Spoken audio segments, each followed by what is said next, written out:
Welcome to Recovering Out Loud podcast. The opinions expressed here are those of the individuals and not of any organization.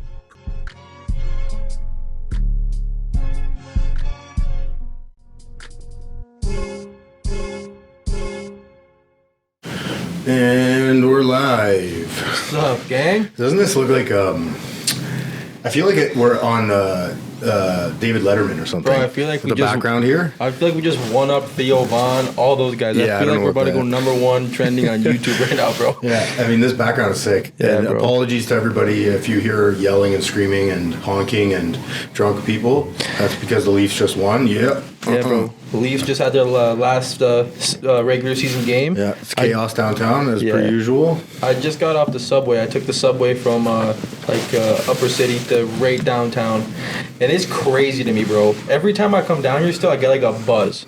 Every time I get off that subway, bro, and see all the people. And this time it was crazy, bro. They had the Leafs game going on the big screen. You know, thousands of people. Yeah, there's definitely an energy down here, and that's what attracts me. You know, as much as I want to move out of here because it's traffic and craziness, man. When the playoffs come around and the Raptors, Leafs, Jays, there's so much fun and community and unity down here. Yeah, everyone, there's not a lot of fighting and there's a lot of joy and celebration, and I think the city definitely needs that.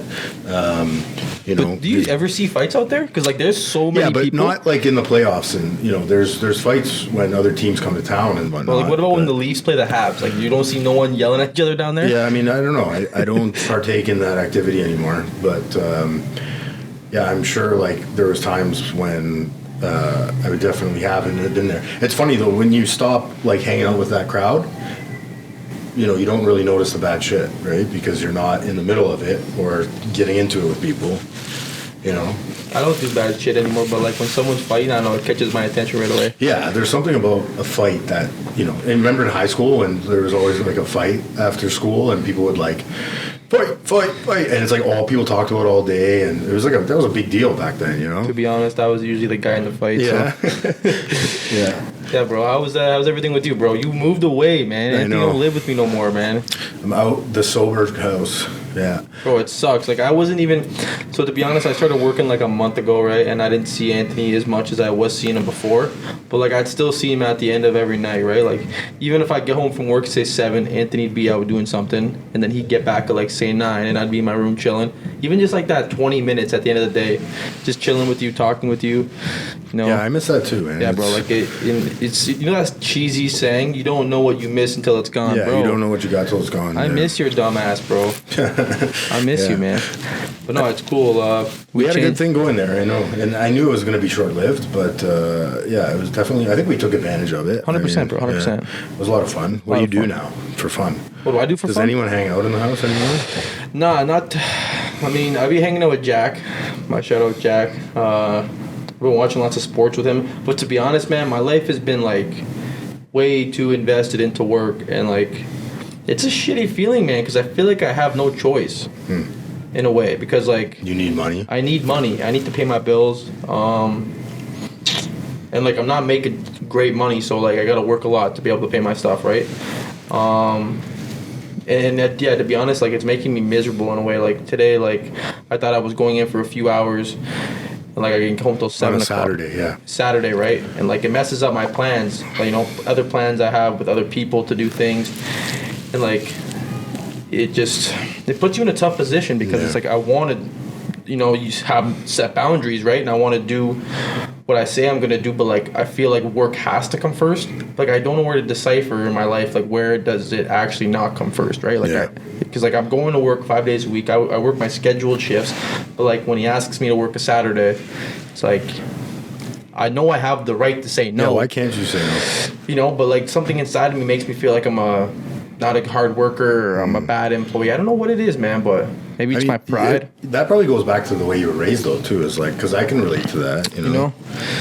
But if you don't show up to work, your self-worth is not where it needs to be. Especially when the next guy is going to go and I'm not going to go, right? Yeah. And then you show up to the job back on Monday and some stuff got done on Saturday and you weren't there for it. I don't know, it's definitely something inside of me. It has nothing to do with anyone else. Something inside of me, but I definitely need to work on that because this we're doing a lot of work on this guy's doing a lot of work on the sidelines right now for our podcast and our social media accounts, and like I won't lie to you, like it bothers me that I can't do more. You know, like I'm showing up for the podcast and whatnot, but like there's a lot of stuff on the sidelines that nobody sees, and I can just imagine for like people who are bigger than us, like, you know, that's why they have like, you know, managers and stuff, right? Because it's a lot, man. You know, trying to connect with people, trying to set things up, trying to new venues like this, like it's a lot of work, man. And like, you know, it's just I want to, I don't know. I'm just trying not to let it eat me alive, because like I've been thinking about work way too much. Way too much. Would you say you're a people pleaser? I would say I'm a people pleaser, bro. Because I have that problem too, right? And like I have a hard time saying no, you know, as well. Yeah. But anyways, bro, how's things been for you? You're back downtown, you know, and like I know like this was the, you know, before you went back out there and got yourself into some trouble. This is where you were at, you know. Yeah. This is where you were at, rating, you know, the zoo, I call it, bro. But like, how does it feel to be back here, man? Back with your wife. The good thing is I didn't. I did a lot of my using at an after-hours club, and you know, in random people's condos that I don't miss at all. Condos down here? Yeah, and like you did all your partying was downtown. Yeah. Yeah, I mean, because you can walk everywhere. I didn't have to drive, which was good because I was fucked up all the time. So I was riding my bike everywhere.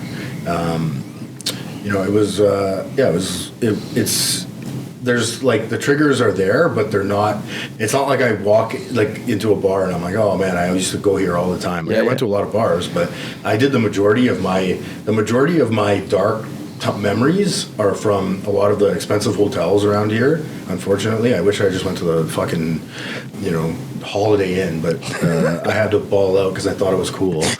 And like, how much were you spending a night on hotel? Oh man, it was over Christmas, so they were discounted, but it was minimum like $600 a night. And $600 a night, bro. Where were you staying? Well, that's actually cheap. This hotel under us right now is like $900 a night, normal times. During Taylor Swift, it was like $1,500 a night. Yeah, it's crazy down here. What do the hotel rooms be looking like, bro? They're like the size of your room, probably. But they're decorated really nice, so that's cool. You know, I went to this one hotel. There's one hotel over here. You just blew my mind, bro. There's one hotel over here, the Bisha, it's called. I think it's overrated, but you walk in there, you fucking can't see anything. It's so dark, and it's like very artsy. There's like thousands of paintings all over the place. Yeah. And I think that's kind of the appeal that people like, is like it's very artsy and like mysterious, and also, side note, you know, kind of a darker thing, but somebody jumped off that building a couple of years ago, and I actually saw the videos. It's fucked. They had a security camera footage video of the guy hitting the ground. It was crazy. One of the worst things I've ever seen in my life. One of my buddies, Chris, he loves that shit. He shows me videos like that all the time of like people doing stupid shit and like dying and stuff. It's horrible. Bro, I know what you mean. I was walking by there one day, and the stain was still on the ground. Oh my God. Yeah, it was fucking crazy. That was like last summer, and you know, the sadomasochist that I am, I like went to go and see, because I like had to see. I was like, oh, this, and I stood in the spot. I was like, oh, this is where this guy jumped off. I was like, oh, I'm weird like that. I don't know. It was crazy, but you know, suicide is a real thing, and that guy was probably suffering a lot. Like, you know, a lot of you know, we don't need to get into that too much, but I don't think it's you know, it's not. I don't know. I don't think it's appropriate to like laugh at it, but it did happen. And so at that hotel, I remember there was a night when I was with my dealer, and we had a room, and he just invited all these random people like in the bar downstairs at the place, and the people pleaser that I am, I was like, oh, that's great, this is gonna be so much fun, like, yeah, everyone's invited. And the hotel was under your name? Yeah, it was all under my name. These random people were in my room, and we were all doing blow off the fucking counter. What kind of people, what kind of caliber people we talking here? They weren't after hours club people that I was normally hanging out with. I'll put it that way. But my money was stolen. Like, all my money was stolen, and I didn't put two and two together that I thought I lost it. I didn't put two and two together that it was definitely the people in my room. They stole cash from you. Yeah. I mean, I was, and this is why I didn't get mad, because it's fully my fault. We were snorting the coke with my $100 bill. Bro. I mean, just like those are the things I used to do. It's just, I laugh about it now, but it's, you know, I needed that money at the time. Yeah, for sure. I need it right now too. You know, it's funny that I was thinking about this today. I saw my therapist the other day, and I was telling her about how if I didn't run out of money this time around, this last relapse, if I didn't run out of money, I probably would have still been out using. Yeah, for sure. Because I ran out of money, and I hit a point where I actually gave all my drugs to my wife, and I said, I'm done. Like, this is it. I was done, right? Because I ran out of money. I was embarrassed. I was low. I hated myself. I felt like the homeless people that we see here, right? I just wanted somewhere to go and stay. And I actually, that was the day I actually quit. I gave her like at least an 8-ball of Coke, and then she just threw it out. Where I'm going with this is, my therapist said, you heard yourself just say that, right? And I was like, what? She goes, if you still had money, you'd be using. Maybe that's why you can't get a job that's paying you the same that you used to get paid. And I was just like, oh, yeah. Everything does happen for a reason. Like, maybe I'm not supposed to be making a lot of money right now because of that. You know what I mean? It's like, oh, now I understand, right? Yeah. And so that made it a little bit easier to deal with this fucking tens of thousands of dollars that I regret putting up my nose and in my stomach. So yeah, so that, you know, fun introspective thought of the day, the other day. But so you like coming down here. I was laughing about it with my wife. I was like, he's like a kid in a candy store, because I remember how it was when I first started coming down here. And you're not used to this crowd and this craziness. No. What is it? You know, you get that energy. Does it make you want to use or drink at all? Man. What are the thoughts going through your head? Bro, it just like... So, like, I know I mentioned this in lots of videos, but I come from, like, an igloo. I come from, like, a village. Did you just say an igloo? An igloo, bro. Like, no, you know, oh, yeah, all the same people, right? And, like, for anyone who's watching who's been to Union Station, like, you know what it's like. Like, you get off the subway, and there's more cultures in the first 5 feet of me getting off the train than there is in my entire town. Looks like a different country sometimes. You know, different like people's different styles, different like languages, looks. You know, like you just see so much, and for me, it's just like. It's just crazy, bro. I don't even stand there. I just watch. I just look at people, and it's just I don't know, man. Like I literally texted this guy like as soon as I got off, and what did I say? I'm like, bro, I love coming down here. It's like a buzz when you come down here, you know. And like I know I shouldn't be like relating it to drug use, but it's not the same kind of buzz. It's like one of just you're buzzing, man. It's just like holy, I love it, man. I got out of the doors. They got this big blown up screen of the Leafs and Habs game going on. All these people enjoying life, watching it, right? And like. From what I seen, like 90% of the people weren't even drinking, man. I'm sure the people inside the Scotiabank were drinking, but like people outside were just like with their loved ones or with their friends enjoying life. And I'm just like, wow, this is what life is about, you know? And I cannot wait, bro, because today was the last regular season game, and then it's the playoffs, and I'm making a point to come down here for the playoffs. Yeah, playoffs are fun down here. Like I said, it's a big community, and you know, people just want to win. We're like tired of all the negative shit in the world. We just want to celebrate together. And yeah, it's funny. I love people watching too, but you know, if you stand out there long enough and look, you'll see a lot of families too, right? Our brains go to like that guy's high, that guy's high. Yeah. You know, and then it's like, oh, you could do that, and it's like, oh no, you can't. You know, I can't just have one. That doesn't work like that. You've tried many times. Stop it. No, it's beautiful down here, bro. I remember even like about a month ago, you took me down here for a run. Mm-hmm. Went and jogged on the waterfront, bro, and I remember just like you said, that's literally exactly how I feel, like a kid in a candy shop. Yeah. Like I just love it, man. It's just, bro, I try and come down here as much as I can. It's quite a bit of it's like a 40-minute subway ride for me to get down here. Not that 40 minutes. What was the craziest thing you've seen on the subway? Yeah, change the subject there. That's a good question, bro. I've seen some crazy stuff on the subway, but I'll tell you this. This happened before you moved into Jay's house. I was coming home from the mall or something one day. No. I was coming home from a meeting. It was like 10 o'clock at night, okay? And I had like a long subway ride. And this couple sat beside me on the subway. And like we had probably like 12, 13 stops, man. They were beside me for like 40 minutes, okay? And like from what I can remember, because I've talked about this lots and I've replayed this situation lots, I thought they were, okay, when I say normal, I mean like they were sober people, I thought, okay? But I wasn't staring at them. I had headphones in and stuff. But bro, these people sat beside me, this guy and this girl, and just before we get to my subway station, I stand up, I get ready to, like the subway's still moving, right? I stand up, and as soon as I stand up, this guy stands up, okay? And there's a door on this side, and there's a door on this side, right? Like 5 feet on each side of us. And he darts for the opposite side of me. He slips and falls. Oh my God. I told you this, remember? He bashed his head off of the corner of the seat, and he starts having a seizure on the ground right in front of me. You were the only one. No. There was a few people there. But Jesus Christ. Bro, it was insane. And I stayed there. So I stayed there, and there was a few of us that stayed there, right? But everyone starts freaking out. And I actually stepped in, and I just said, yo, guys, just give the guy some space. What are they doing? Like, just crowding everyone him? Like starts crowding him. Bro. What are we doing? CPR. Yeah, like trying to save his life. No one knows CPR. And he's bleeding out of his nose. Oh, my God. Like, it was a scene, bro. Wow. It was a scene. So then, and it's like 10:30, 11 at night, and it's a weekday, so the station was kind of dead.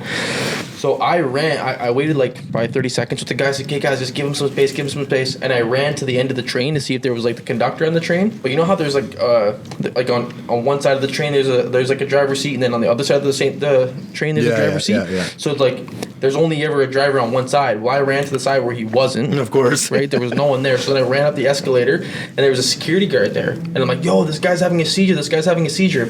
And this guy literally, bro, this was so sad to me. Because this stuff happens lots in Toronto. But he said, he gets on his radio and he says, other overdose. Yeah. That's what he said? Yes, another overdose on the train. Just nonchalantly like that. Man. And he doesn't even know if it was an overdose or not. Wow. I don't know if it was an overdose. You never told me that. Holy. Yeah, bro. And he's just like, another overdose, and he starts walking down the stairs all calm and slow.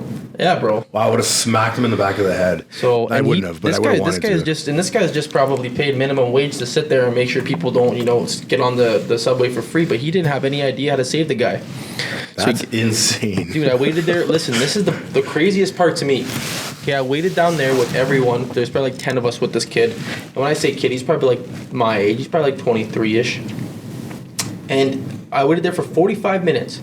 Not an ambulance showed up. Not a police officer showed up. 45 minutes. 45 minutes. There wasn't even like a medic for TTC that showed up. And this kid he must have seizured for like 15 minutes before he stopped shaking. And people were just watching him like yeah, go man. through People were trying to like, support, I guess, but it was crazy, and man. Did a medic eventually show up? Not when I was there. Yeah. That's insane. I had to go home because I had something to do, and that sounds horrible. But I left. There was nothing I could do. I waited there for 45 minutes. People still stayed there, but yeah, man. The craziest part about the whole story was just when the security guard was like, "Yo, another overdose." Yeah, that's sad, man. It's very sad, and they see this stuff all the time. You go on the subways. Every time I get on the subway, every single time. I don't know if there's been a time where I've gone on the subway I haven't seen this. There's at least 3 or 4 homeless people sleeping on the subway. Yeah. I mean, that's normal. Yeah. See, that's normal to you, but to me, that's crazy. Well, I mean, the housing is so expensive here that, and not to get political because I hate politics, but the government's not doing anything about it. No. That's crazy, man. I mean, like, I'm sure that's the first complaint about the TTC in the history of Toronto. Yeah, for sure. No, a lot of people hate the TTC. Is a running joke. The TTC and Pearson are like just the worst in the world. And if you've ever been to Europe or anywhere else, New York, the subway system is so like unflawed. It's just like, why can't we have this? It's so expensive to live here. Anyways, that's insane. Yeah, man. I wonder if that guy's okay. I tried looking it up online, and you didn't see no story or anything. Yeah, no, nothing. Nothing. But it was just like... That says a lot about society, though, right? Yeah. It's like, oh, here we go, another idiot addict, can't stop using drugs. Yeah.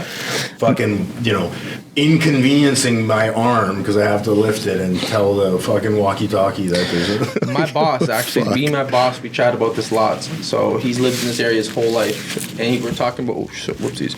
We were talking about Hamilton, and we were talking about Oshawa. The Hammer and the Schwa. The Hammer and the Schwa. And, I'm always asking so many questions because this up here, what happens up here, it really interests me. It sparks an interest in me. And I'm like, I said, I've heard so much about Hamilton and so much about Oshawa. And he's like, a lot happens in these communities, but you don't hear about it on the news because they don't put that stuff out on the news. Yeah. They don't want you to hear about that because it's making them look bad. Yeah. You know what I mean? And I feel like that happens everywhere in the world, but I feel like it's big in Canada. Well, plus it happens so often that people just turn a blind eye to it, right? And they don't really. It's sad, right? What about you, bro? I want to know what the craziest thing you've ever seen on the subway, because you live in the city your whole life. I honestly only started taking the subway probably the last 2 years ago, and I don't know. I'm pretty in my own world. I don't make eye contact with people. I make a point to like not make eye contact with people, which is, you know, that's not really good or bad. But I've always noticed that I kind of keep to myself. I don't really, I'm a very observant person, but, I don't know. The other day there was a guy, definitely from Brampton, because he had that Brampton accent, like yo man, you know, he was Yo, talking man. like that, right? He had his headphones in and he's wearing sunglasses at 10 p.m. First red flag right there, you know, sunglasses at 10 p.m. on the subway, and he was walking around with headphones on, and he was just like rapping, but it wasn't music, you know. He was like yelling at people, and he looked like a normal, like he was normal. I hate that word. He looked like an average young guy, right? Like, you know, well dressed, like. Yeah. But he was just walking around, and he was just like rehearsing Drake lyrics, I think, at people. And I had my headphones in, and the noise canceling wasn't doing its job, so I was getting pissed off. And I had a moment where I just kind of stared at him, and he stared back at me because I thought he was following me at one point. Because like I went all the way down to the end, and he was like walking with me. So I stopped and turned around, and we just made eye contact, and he like stopped. And he like stopped rapping or whatever he was doing, and then he just like went on. And then I was sitting on the train, and I could hear him 3 cars down, just like, oh yeah, no. I don't even know what he was doing. Like man, you know, fucking, I don't even know. And but yeah, so I mean, I've seen someone like. You know, I've seen someone play with themselves on the subway. That Bro, was you're probably joking. That was probably the worst thing. You seen someone play with themselves, like masturbate on the subway? That was probably the worst thing, Bro. Yeah. What? Yeah, and like there's people around, and What, did anyone do anything? No, he was like, no, that was weird, Bro. Yeah. So yeah, that's Toronto for you. But I love the city, man. It's a good time. And now summer's coming. I've been going for a run every day on the waterfront. That's I good, love it. I want to start a run club. Actually, I've been thinking about that, like a sober run club, because there's lots of them, and you know, it's good community. I was at the pool hall tonight on Bloor. There, you ever been to that one? No. It was straight from the 80s, dude. Really? They had like an old espresso machine. You could tell it was run by Italians in the 80s. And I was with my Italian buddy, and of course he goes there. He's like a regular there. And this guy brings his own cue and everything. He's like fucking, you know, and he has like a little fucking purse for it and everything. Yo, if a guy shows up he with was so that, good. Yeah, he murdered me. But I was in the bathroom there, and I was just thinking, I'm looking around, I'm like, oh my God, if bathroom walls could talk, the amount of fucking cocaine that was done in that bathroom. Bro, that is so funny. I went to a pool hall about a month ago in Newmarket with a bunch of friends, and I'm taking a leak in the urinal, okay? And it's a bar. This place was a bar. And I'm looking at the wall as I'm taking a leak, and I'm just thinking like, whoa, I got nostalgia. I'm like, I've been here before, bro. I called my mother after this, and I called my mom. And I'm like, Mom, I just took a pee in a bar, and I'm sober, but like I just... I'm like, Mom, it was funny. Were we ever in Newmarket? She's like, what? Where's that? She was straight up nervous when I went there, but I told my mom, I'm like, I just had like nostalgia. I mean, all those holes in the wall, they all look the same, right? Yeah. They all have like the same "Call John for a good time" on the wall, you know? It's hilarious. Yeah, so on a more serious note, I wanted to mention this.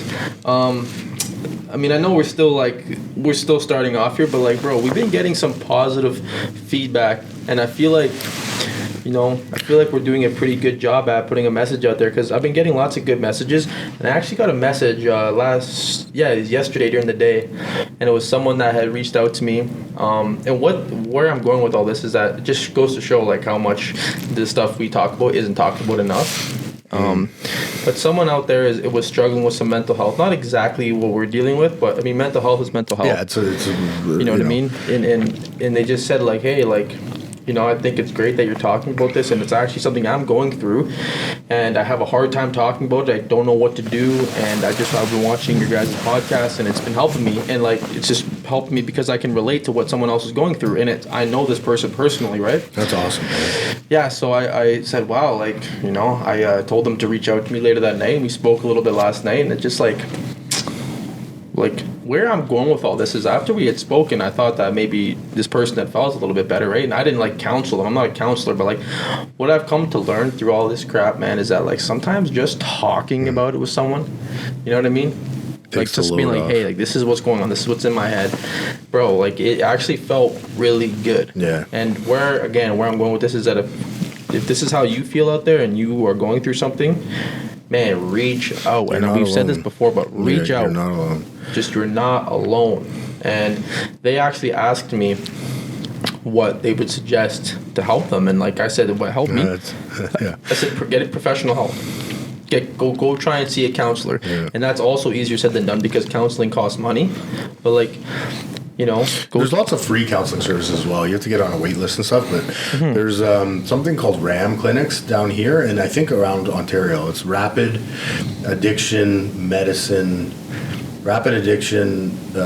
something medicine. But I went there, and I was seen pretty quickly. It was at St. Mike's. They have them everywhere, and they see you. They offer free counseling. They offer support groups, so that's a resource that you can use. You know, a lot of people use money as an excuse, but there's a lot. I always like to think there's a lot more people that are poorer than I am and worse off than I am, and they manage to get through it. You know, how do they get through it? People have been through worse debt than me and gotten through it. You know, I know that for a fact, right? I'm not the only one. I'm not alone here. One step at a time, one paycheck at a time. Yep. You know, you chip away at it. chip away at it, man. And, you know, I was talking with Tom today, our friend Tom, and, you know, he said something that was so simple, but it was awesome. It was like, I'm going to be okay. You're going to be okay. I'm going to be okay. And, you know, I mentioned you kind of do one of these. You're like, oh, I'm still breathing. You know, I'm upright with a pulse. I'm going to be okay. You know, I don't feel okay right now. You know, feelings are real, but they're not reality, right? It's a story that we tell ourselves, right? You know, I often hear this, but my life is what happened to me and what I think happened to me. There's two stories, right? I think I had a very controlling childhood, and I wasn't allowed to do things, and I wasn't allowed to go out, and I wasn't allowed to go out with my friends. I had to have my homework done. There was consequences if I screwed up. I got grounded a lot. That's one way to look at it. The other way to look at it is, hey, man, maybe your mom saved your fucking life. Literally. You know? Literally. Like, oh, I never thought of it that way, right? You know, maybe it's not a death sentence. Same with this addiction alcohol thing. I've come to realize I never wanted to be an alcoholic. I didn't grow up thinking this is gonna be great. I'm gonna be an addict one day and have to go to meetings and you know it's gonna be awesome. No, you know it sucked to come in here and face your shit and ask for help and all that's fucking shit. It's hard. It's hard every day, right? But it's so much better on the other side. It's so much better, right? There's a payoff that you can't even put into words. Peace of mind. Peace of mind, bro. Right? I wake up in the morning and I'm not crippled with fear about the day. Oh my God, I have to do this, I have to do that. I have a lot of things I could easily be anxious about, but it doesn't get me anywhere. It doesn't serve me, right? It does not serve me to worry about my debt. What serves me is moving on, living in today, and because that's all we got, right? Yesterday's gone. Tomorrow hasn't come yet. This moment is all we got. So the more I do that, the happier I am. Something small quickly that I did today, and I told the boys in the truck on the way home from work because like we had a rough couple of days, man.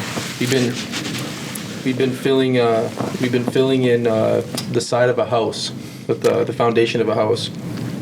And you sent me that video. Yeah, man, with the shovel. Digging a trench. Like trench digging. Like the worst job.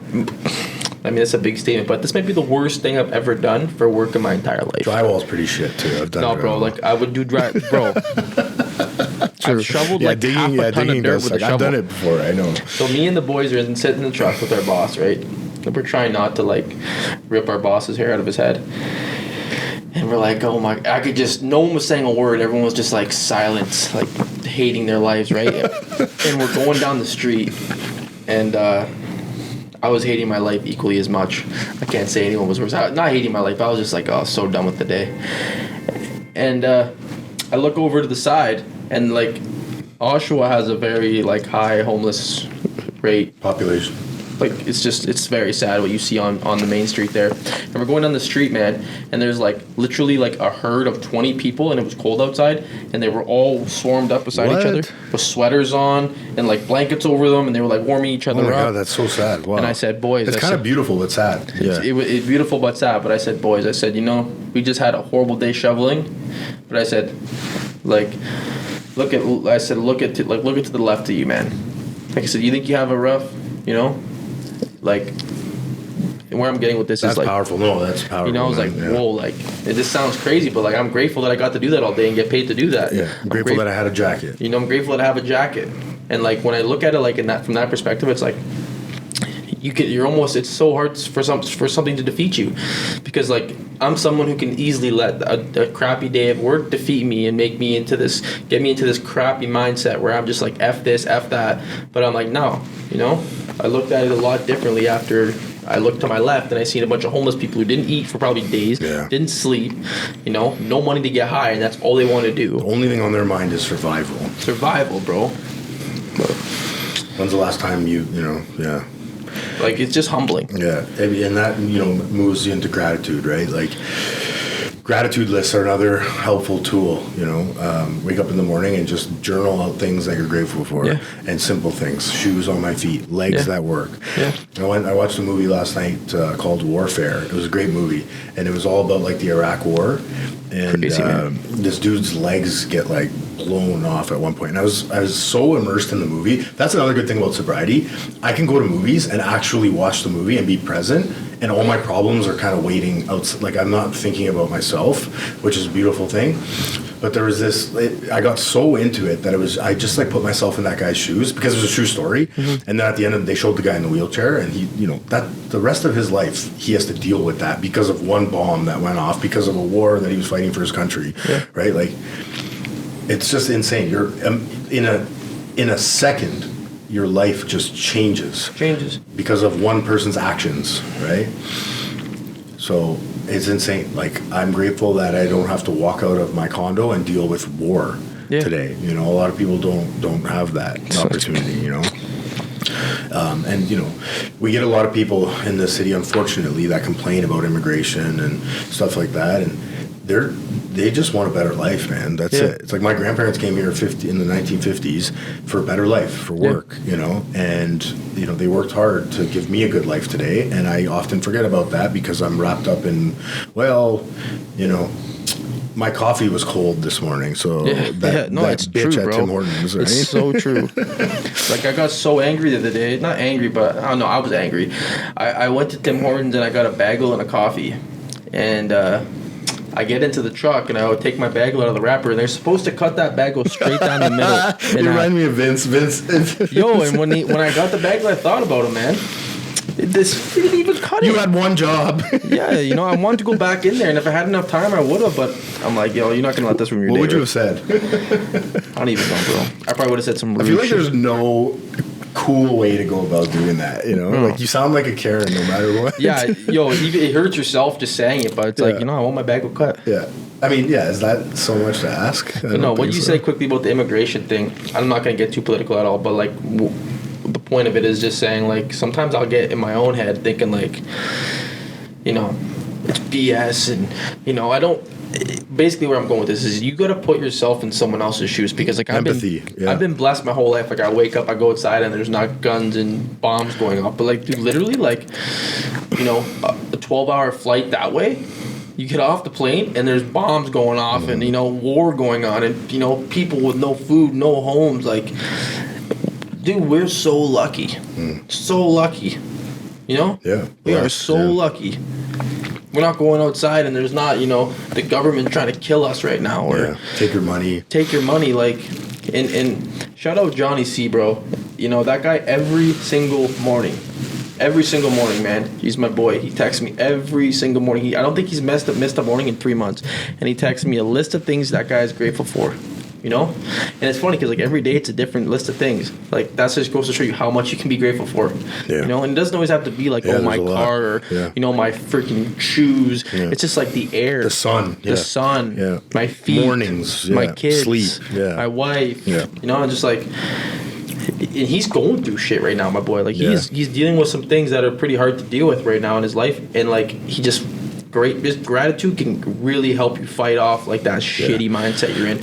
It's just like, okay, I am going through this and this, but like I also still have this, and I know it's not I have. It's like it's not like you, like I said, you don't have to be grateful for your shoes. Like be grateful for your family. Be grateful for like your legs, bro. Be grateful for the air. Be grateful for your freedom. Yeah. And if you can really look at life like that, like I said, it's hard to be defeated. Yeah. And your problems start to shrink too, right? Yeah. The other important thing about that too is Johnny's not going through that alone. Like we used to, right? No, exactly. You don't have to go through that alone. That goes for everybody. Somebody has been where you have been and gotten through it. I can guarantee you that. Yeah, for sure, man. Know? Yeah, bro.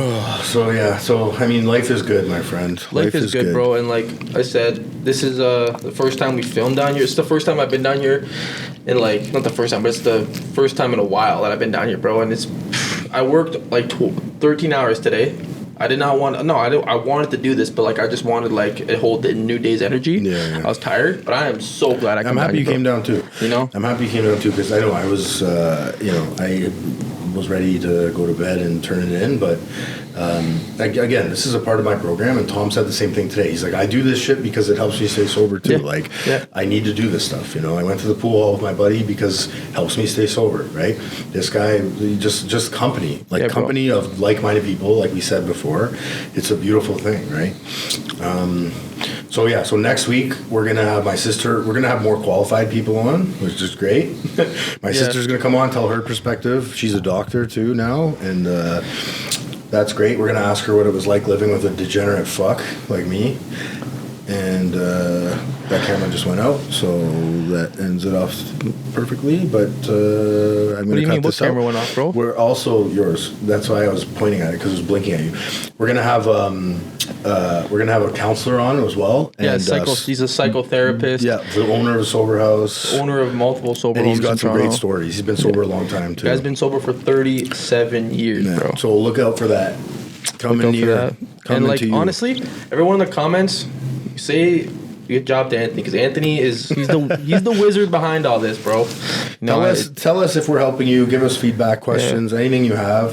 I'm always looking for feedback because we want to improve and we want to reach more people and help more people. For sure, man. Yeah, cool. Thank you guys. You guys help me. You know, all the kind messages I've been getting, like it makes my day. You know, getting messages from old friends and people I know and people I grew up around. And I'm just, I love you guys all. Love it. And I love you, bro. If no one's told you this, I love you too. But if no one's told you today, I love you. Yeah, bro. No one told you this. I guess I love you too. Boom. Thanks for listening. Please help us grow the channel and like, share, and subscribe for more content. The discussions and stories shared on this podcast are for informational and motivational purposes only. This content is not a substitute for professional medical advice, addiction treatment, or therapy. If you or someone you know is struggling with addiction, please consult a licensed physician, addiction specialist, or mental health professional. You are no longer alone.